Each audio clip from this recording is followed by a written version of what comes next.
السلام علیکم ورحمۃ اللہ وبرکاتہ۔ الحمدللہ رب العالمین والصلاة والسلام علی اشرف الانبیاء والمرسلین نبینا محمد وعلی آلہ واصحابہ اجمعین وبعد۔ اہل سنت والجماعت کی سیریز میں اہل سنت والجماعت کی صفات پر جو گفتگو ہو رہی ہے، اہل سنت والجماعت کی صفات میں سے ایک صفت یہ ہے کہ اہل سنت پوری انسانیت میں سب سے بہتر لوگ ہیں، پوری امت کے سب سے زیادہ چنندہ، سب سے زیادہ بہتر اور سب سے زیادہ منتخب لوگ ہیں۔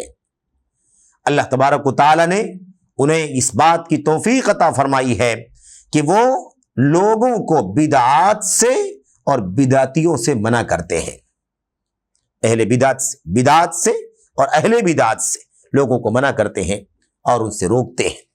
یہ ہے اہل سنت والجماعت کی صفات میں سے ایک بہت بنیادی صفت۔ تو میرے بھائیوں، اہل سنت، اب میں یہاں پر مجبوراً اس طرح کے موقعوں پر میں گفتگو کرتا ہوں کہ اہل سنت کا دعویٰ بہت سارے لوگ کرتے ہیں، اہل سنت کا دعویٰ بہت سارے لوگ کرتے ہیں، اہل سنت اہل سنت اہل سنت، سنی کہتے ہیں۔ یہ دونوں الفاظ بھی آپ ذہن میں رکھیں، یہ دونوں الفاظ بھی اپنے ذہن میں رکھیں۔ سنی کا لفظ عام طور پر اردو میں ہم لوگ بولتے بھی ہیں، سنتے بھی ہیں۔ یہ لفظ ظاہر کی مطلب سنت کی طرف نسبت ہے، یہ سنت کی طرف اگر نسبت کی جائے گی کسی کے بارے میں تو اس کو سنی کہا جائے گا۔ تو سنی کا لفظ بھی اور اہل سنت کا لفظ بھی، یہ دونوں لفظ ہمارے سامنے آتے رہتے ہیں۔ آئیے ذرا دیکھتے ہیں کہ اہل سنت کا جو لفظ ہے، لفظ کیا ہے، اس کا معنی کیا ہے، اور ہمارے موجودہ دور میں اہل سنت جو اپنے آپ کو اہل سنت کا مصداق قرار دیتے ہیں، ان کی حقیقت کیا ہے۔ ایسے ہی سنی جو اپنے آپ کو کہتے ہیں، میرے بھائیوں، وہ کہاں تک اپنے اس نام میں حق بجانب ہیں، یا ایسا تو نہیں ہے کہ وہ نام کا غلط استعمال کر رہے ہیں، لوگوں کو سنت کے لفظ اور سنت کی نسبت سے خواہی نہ خواہی، شعوری یا غیر شعوری طور پر دھوکہ تو نہیں دے رہے۔ آئیے ذرا جاننے کی کوشش کرتے ہیں۔ ابو بکر ابن عیاش رحمت اللہ علیہ، ابو بکر ابن عیاش مشہور نام ہے، سلف امت کے اماموں میں سے ایک امام ہے۔ کہتے ہیں ان سے پوچھا گیا من سنی، سنی کون ہے؟ ان سے پوچھا گیا سنی کون ہے، یعنی سنت پر چلنے والا کون ہے، سنت پر کاربند کون ہے، سنت پر عمل کرنے والا کون ہے، زندگی میں سنت پر میرے بھائی سنت کو بروئے کار لانے والا، برتنے والا کون ہے؟ قال، جواب دیا۔ یہ جواب دیکھیے کتنا امپورٹنٹ ہے۔ کہتے ہیں الذی اذا ذکرت الاہواء لم یتعصب لشیء منہا۔ سنی کسے کہتے ہیں؟ اللہ اکبر۔ آج اگر پوچھے سنی کون ہے تو ہر آدمی اپنے آپ کو سنی بنا کر کے دوسروں کو بدعت کے دائرے میں ڈال دیتا ہے، اور اس کے یہاں سنت کا معیار کیا ہے، اس کا ضابطہ کیا ہے، اس کی تعریف کیا ہے، کسی کو بھی اس بات کا پتہ نہیں ہوتا کہ سنت کہتے کس کو ہیں۔ وہی رویہ، وہی طریقہ، وہی ریت روایت، جو کچھ عمل میں ہے، جو کچھ وہ بولتے ہیں، سمجھتے ہیں، جو کچھ بھی اس طرح کی جو بھی باتیں وہ پھیلاتے ہیں، اسی کو سنت کا راستہ قرار دیتے ہیں اور اسی پر چلنے والوں کو سنی کہتے ہیں۔ میں اکثر یہ بات کہتا ہوں میرے بھائیوں کہ اسلام کی طرف نسبت رکھنے والی جماعتوں میں سے ایک جماعت ہے جو اپنے آپ کو سنی کہلاتی ہے، سنی کہتی ہے، اور ان کے سب سے بڑے عالم اور امام کا نام احمد رضا خان ہے۔ احمد رضا خان صاحب کی کتاب کو اگر کوئی پڑھے گا میرے بھائیوں، ان کی کتاب کو کوئی پڑھے گا، ان کے ملفوظات کو اگر کوئی پڑھے گا تو حیران ہو جائے گا۔ انہوں نے اپنے سوا سب کو کافر قرار دیا ہے، اپنے سوا اور اپنی جماعت کے سوا سب کو کافر قرار دیا ہے۔ میرے بھائیوں، جملتاً و تفصیلاً سب کو کافر قرار دیا ہے، جو ان کی جماعت کا ہے، جو ان کے ساتھ کا ہے، جو ان کی فرقے کا ہے نا، وہ کیا ہے؟ وہ سنی ہے، اور بقیہ جتنے لوگ ہیں سب کے سب سنت سے خارج ہیں، بلکہ ان کو کافر قرار دیا ہے۔ یہاں پر ذرا سا ابو بکر ابن عیاش رحمت اللہ علیہ کا یہ قول ملاحظہ فرمائیں۔ ان سے پوچھا گیا من سنی، امام صاحب بتائیے سنی کون ہے؟ قال، جواب دیا الذی اذا ذکرت الاہواء لم یتعصب لشیء منہا۔ ان سے انہوں نے جواب دیا وہ سنی ہے۔ سنی کون ہے؟ دیکھ لو، وہ سنی وہ ہے کہ جب اس کے سامنے بدعات کا ذکر کیا جائے، خواہشات نفسانی کا ذکر کیا جائے، لم یتعصب لشیء منہا، تو ان بدعات میں سے کسی بھی چیز کا تعصب نہ کرے۔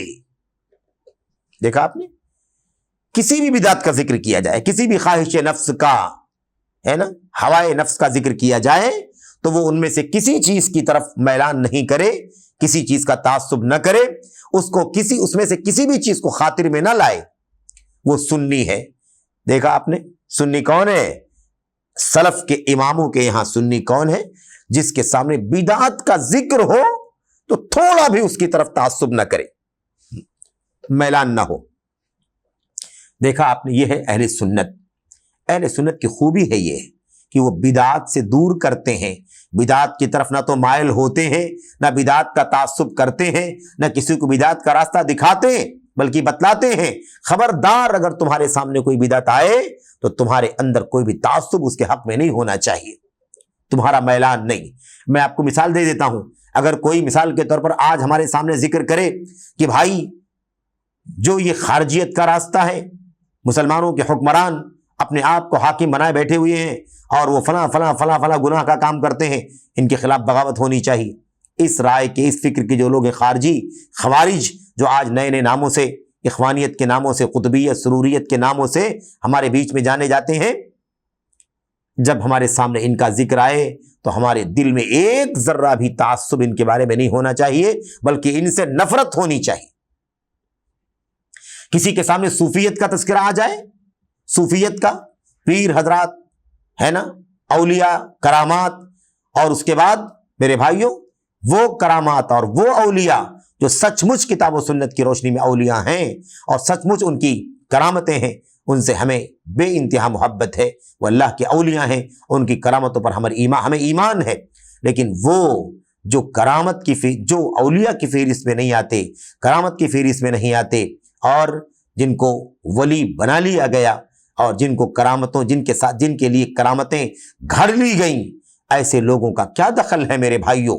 یاد رکھیں، اگر کوئی ذکر کرے تصوف کا اور تصوف کے پیروں کا، مولویوں کا، مثال کے طور پر کوئی ابن عربی کا نام لے، کوئی صوفی سرمد کا نام لے، کوئی ابن فارس کا نام لے، کوئی تلمسانی کا نام لے، کسی کا بھی نام لے، تو ہمیں کسی بھی طرح کا کوئی تعصب نہیں کرنا چاہیے ان کے بارے میں۔ کوئی قبر پرستی کی بات کرے، کوئی اولیاء اور صالحین کے احترام کے نام پر ان کے سامنے ہاتھ اٹھانے کی بات کرے، جو عام طور پر ان احمد رضا خان صاحب کی جماعت بریلویوں کا عام طور پر رویہ ہے، میرے بھائیوں ہمیں کسی بھی طرح کا کوئی تعصب نہیں کرنا چاہیے۔ کوئی اندھی تقلید کی بات کرنا شروع کر دے اللہ کے کلام کے سامنے، نبی کی سنت کے سامنے، کسی امام اور کسی بڑے سے بڑے بلند پایا عالم کی بات کو میرے بھائیوں دین و شریعت منوانے کی کوشش کرے اور اس کو باور کرانے کی کوشش کرے، تو ہمارے ذہن میں ایک ذرہ بھی کوئی تعصب اس کے بارے میں نہیں ہونا چاہیے۔ ہمیں ایک زبان میں اس کا انکار کر دینا چاہیے، رد کر دینا چاہیے۔ میرے بھائیوں یہ ہے کہ جب آپ کے سامنے بدعات کا ذکر کیا جائے، خواہشات نفسانی کا ذکر کیا جائے، تو ایک ذرہ بھی اس کے بارے میں کوئی تعصب نہیں ہونا چاہیے۔ یہ ہو گئی بات، تعصب نہیں ہونا چاہیے، حق کے لیے تعصب ہو، بدعات کے لیے تعصب نہیں ہونا چاہیے۔ گویا کہ اہل سنت والجماعت کی ایک صفت ہے کہ وہ لوگوں کو کیا کرتے ہیں؟ بدعات سے دور کرتے ہیں، بدعات سے منع کرتے ہیں۔ دیکھیے امام ابو بکر ابن عیاش نے کس طرح سے کہا، لوگوں کسی بدعت کے سلسلے میں تعصب نہیں کرنا، بچنا اس سے۔ اس کے بعد دیکھیے امام ابن تیمیہ رحمۃ اللہ علیہ سے نے ذکر کیا ہے، فرماتے ہیں ان اہل السنت هم خیار الامہ ووسطها الذین علی الصراط المستقیم طریق الحق والاعتدال۔ دیکھ لیجیے اچھی طرح سے، امام ابن تیمیہ رحمۃ اللہ علیہ فرماتے ہیں، اور امام ابن تیمیہ کی یہ بات ان کی کتاب فتاویٰ کے اندر موجود ہے، مجموع فتاویٰ کے اندر، بہت ہی عظیم الشان قول، کہتے ہیں اہل السنت ہم خیار الامہ، امت کے سب سے بہترین لوگ ہیں، سب سے چنندہ لوگ ہیں، برگزیدہ لوگ ہیں۔ وَوَسَطُهَا، کیا کہا؟ ہم وَوَسَطُهَا، وسط سب سے زیادہ کریم لوگ ہیں۔ وسط کا مطلب مڈل لوگ نہیں ہے، درمیانی لوگ نہیں، سب سے اچھے لوگ ہیں، سب سے اچھے لوگ ہیں۔ اب اگر وہ درمیانی والا حصہ سب سے اچھا ہے تو بھی اچھے لوگ ہیں وہ، اگر دائیں والا ہے، بائیں والا ہے، جو بھی حق ہے، درست ہے، اسی کو ماننے والے میرے بھائیوں یہ اہل سنت والجماعت ہیں۔ کہتے ہیں وَوَسَطُهَا الَّذِينَ عَلَى الصِّرَاطِ الْمُسْتَقِيمِ، اور وہ اس کے وسط ہیں، یعنی سب سے بہترین لوگ ہیں جو صراط مستقیم پر قائم ہیں، صراط مستقیم پر قائم ہیں۔ صراط مستقیم کیا ہے؟ طریق الحق والاعتدال، حق کا راستہ اور عدل کا راستہ، حق کا راستہ اور عدل کا راستہ۔ اعتدال کہا، اعتدال کا مطلب ہوتا ہے بالکل سیدھا راستہ، بالکل سیدھا راستہ جس میں کوئی کجی نہ ہو، جس میں کوئی ٹیڑھا پن نہ ہو، جس کے اندر کوئی انحراف اور ضلالت کا شائبہ نہ ہو، ایسی چیز کو، ایسے راستے کو کیا کہتے ہیں؟ اعتدال کا راستہ کہتے ہیں۔ اس لیے اس طرح کی غلط فہمیاں جو لوگ پھیلانے کی کوشش کرتے ہیں، وہ غلط فہمی میرے بھائیوں دور کر لینی چاہیے۔ اعتدال کا معنی یہ نہیں ہے کہ سب کو ساتھ میں لے کر کے چلا جائے، حق کو بھی لے لیا جائے اور باطل کو بھی برداشت کر لیا جائے، سنت بھی لی جائے اور بدعت کو بھی کہیں نہ کہیں ہضم کر لیا جائے۔ میرے بھائیوں سچائی پر چلا جائے اور جھوٹ کو بھی کسی نہ کسی طرح ہضم کر لیا جائے، جزوی طور پر کلی طور پر رواداری کی جائے۔ رواداری کی تو گنجائش شریعت میں ہے ہی، لیکن رواداری کی جگہ یہ باطل نہیں ہے۔